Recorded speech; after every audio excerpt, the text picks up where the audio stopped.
ఉపేందర్ రెడ్డి గారు సన్మానం చేస్తా ఉన్నారు. ఇక్కడ అందరూ చప్పట్లు కొట్టి ఆయన అభినందించాలి.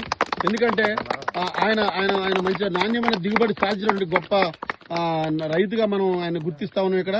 ఎందుకంటే ఆయన మంచిగా ఎదుటి వారికి ఆదర్శ రైతుగా తను సాధించింది కాబట్టి ఆయన ఈరోజు సన్మానానికి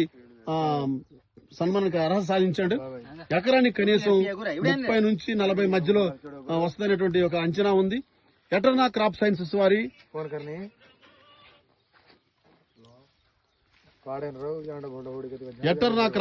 వారి నయనతార